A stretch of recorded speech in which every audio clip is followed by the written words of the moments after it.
A married couple in their early 30s decided they wanted to adopt a child. They went to the local orphanage, hoping to adopt a baby, but when they arrived, there was only one boy available, and he was already 7 years old. "We don't want to adopt an older kid," said the woman. "We want to raise a baby." The orphanage director understood their concerns, but told them that if they didn't take the boy, he would be sent to a home for disabled children because this kid wasn't like other kids. "What do you mean?" asked the man. The director leaned closer and whispered, "He's mute and blind. Plus, he never sleeps." The couple thought about it for a moment. After all, they did want to adopt a child, and they assumed that with some love and care, they could make this kid happy. So they took the boy home without telling anyone why they chose him. For the first few days, everything seemed to be going well. The boy proved to be a polite and calm child who knew how to behave. He didn't throw tantrums or cry. He didn't try to break anything or make a mess. And he was always well-mannered, which made the couple think that maybe adopting that boy had been the right choice. But after a few nights, they noticed something strange. They had never seen him sleep.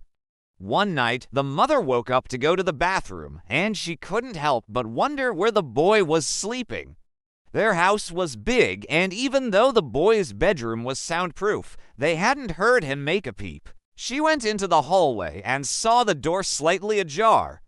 As she approached, she heard what sounded like a soft whisper coming from inside. When she opened the door, she found the boy sitting upright on the bed, wide awake, staring at the wall. "Are you awake?" she asked, taken aback by what she saw. The boy slowly turned his head toward her, and for a moment, she could have sworn she saw his eyes glow red in the darkness. Then he turned back and continued staring at the wall. "Did you just ignore me?" she whispered, feeling a shiver run down her spine. The boy still didn't answer. And after a few moments, the mother left the room, assuming that he had insomnia. But every night was the same. The boy didn't blink, yawn, or move. He just watched. She tried talking to him, but he didn't answer. He just kept staring at the wall. Then soon, other odd things started happening. Once the mother was baking cookies in the kitchen.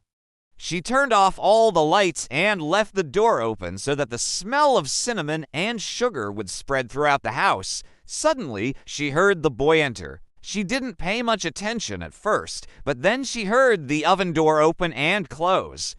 She turned around just in time to see the boy walk past her, carrying a freshly baked cookie in his hand. "Where did you learn to bake?" she asked, surprised.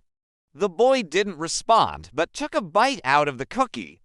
The mother couldn't understand how he managed to eat the whole thing in one bite. It was huge. Another time, the mother was hanging some laundry on the clothesline in the backyard. It was late in the afternoon, and the sun was setting. As she hung a shirt on the line, she heard the sound of small feet running on the grass. She turned around and saw the boy standing there with a big grin on his face. "Why do you never play during the day?" she asked. "It's fun outside, isn't it?" The boy didn't say anything, but ran away before she could get any closer. One night, the father was watching TV in the living room. Suddenly, he heard whispering and looked toward the hallway. He saw the boy standing there, staring at him. The father called out to him, and the boy walked into the room. "Where were you?" the father asked. The boy didn't answer. He just stared straight ahead. Then suddenly, the father heard a voice that seemed to come from everywhere and nowhere at once. It was like many voices speaking at the same time. The boy's lips were moving, but the father couldn't understand the words he was saying. And when he looked at him, it was like looking into a bottomless pit. The boy's eyes seemed to have no pupils or irises. All the father saw was an endless blackness that seemed to stare back at him, judging him. The boy stopped speaking and turned to leave, but the father grabbed his arm. "What were you saying?" he asked. The boy didn't seem to feel any pain from the grip. He turned back and smiled, revealing a set of sharp teeth that shouldn't have been there.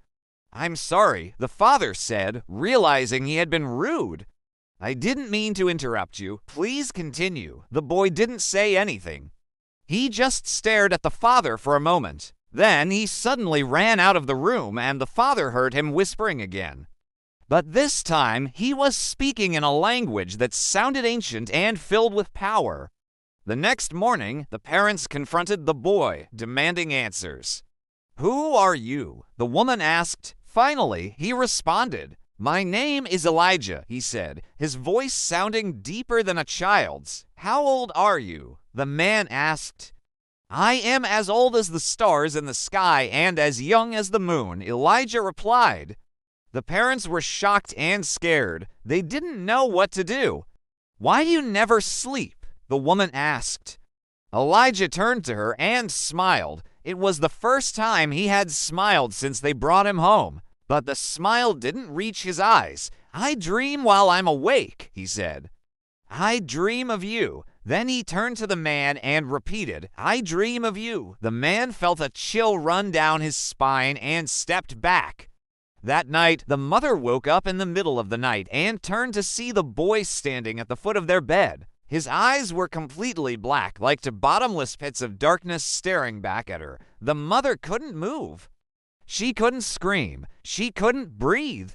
The boy leaned closer and whispered in a voice that sounded like sandpaper on stone, "Now it's your turn not to sleep." Then he touched her forehead, and the last thing she saw before the lights went out was his smile. It stretched wider than any human face should. It was a smile that promised pain, a smile that whispered of eternal darkness.